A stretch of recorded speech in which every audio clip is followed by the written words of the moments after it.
اعوذ باللہ من الشیطان الرجیم بسم اللہ الرحمن الرحیم سورہ ہود الف لام را۔ اس کے حقیقی معنی تو صرف اللہ اس کا رسول بہتر جانتا ہے۔ کتاب ہے یعنی یہ حکمت کی کتاب ہے جس کی آیتیں مستحکم بنا دی گئی ہیں۔ مستحکم کا مطلب یہ ہوتا ہے اسٹرانگ، سالڈ بنا دی گئی ہیں۔ پھر حکمت والے باخبر رب کی جانب سے وہ مفصل بیان کر دی گئی ہیں، یعنی پھر جو اللہ تعالیٰ وزڈم رکھتا ہے اس کی جانب سے یہ آیتوں کو ڈیٹیل بیان کر دیا گیا ہے۔ آیت نمبر 2 میں اللہ پاک یہ فرماتے ہیں یہ کہ اللہ کے سوا تم کسی کی عبادت مت کرو، بے شک یا اللہ تمہارے لیے اللہ کی جانب سے ڈر سنانے والا اور بشارت دینے والا ہوں۔ یعنی تمہارے لیے میں یا رسول اللہ بول رہے کہ میں تمہارے لیے اللہ کی طرف سے ڈر سنانے والا اور بشارت خوشخبری دینے والا ہوں۔ آیت نمبر 3 میں اللہ پاک فرماتے ہیں اور یہ کہ تم اپنے رب سے مغفرت طلب کرو، مغفرت مانگو، پھر تم اس کے پاس صدق دل سے توبہ کرو، سچے دل سے توبہ کرو، وہ تمہیں وقت معین تک اچھی متاع سے لطف اندوز رکھے گا، یعنی ایک ٹائم پیریڈ تک، فکس ٹائم تک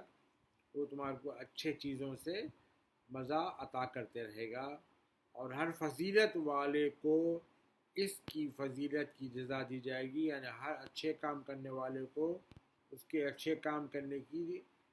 جزا یعنی اس کا ریوارڈ دیا جائے گا، یعنی اس کے اعمال وہ اس کا کام کی کثرت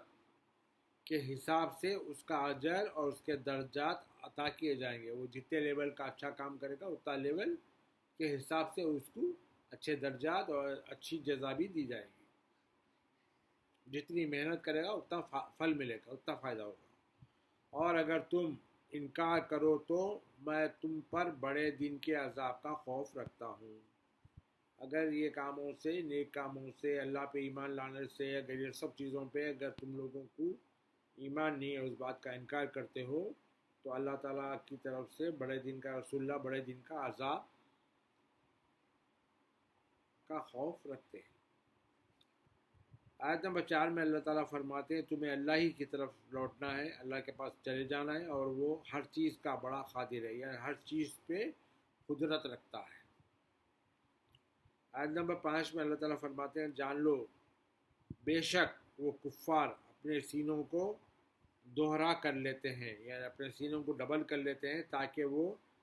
اللہ سے اپنے دلوں کا حال چھپا سکے۔ وہ ڈبل کر لے رہے ہیں تاکہ وہ اللہ سے اپنے سینوں کا حال چھپا سکیں، لیکن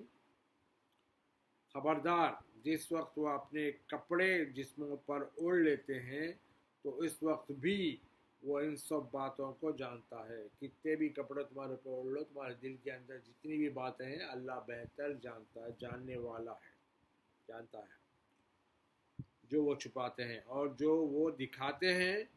وہ سب بھی دیکھتا ہے، وہ جو چھپاتے ہیں وہ سب بھی جانتا ہے۔ بے شک وہ سینوں کے اندر چھپی ہوئی باتوں کو خوب جاننے والا ہے۔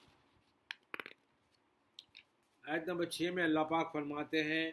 اور زمین میں کوئی چلنے پھرنے والا جاندار نہیں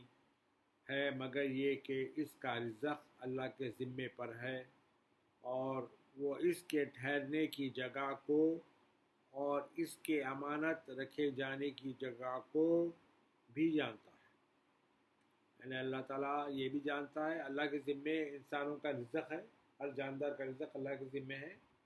اور اللہ تعالیٰ یہ بھی جانتا ہے وہ کہاں ٹھہرے گا، اور اللہ تعالیٰ یہ بھی جانتا ہے کہ وہ کچھ امانت رکھا ہے کسی کی تو اس کی جگہ کو بھی وہ جانتا ہے، چھپا کے رکھا بھی ہے تو وہ بھی جانتا ہے۔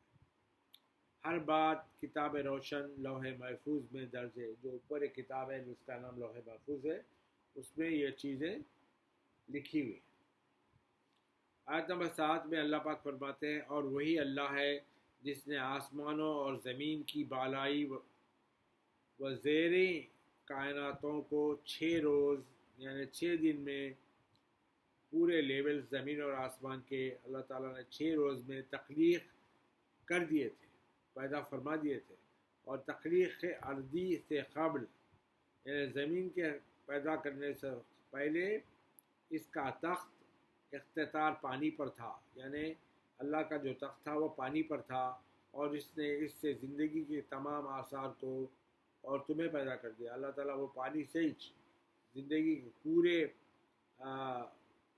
پاسبلٹیز کو اور ہم سب کو اللہ تعالیٰ نے پیدا کیا تاکہ وہ تمہیں آزمائے کہ تم میں سے کون عمل کے حساب سے بہتر ہے۔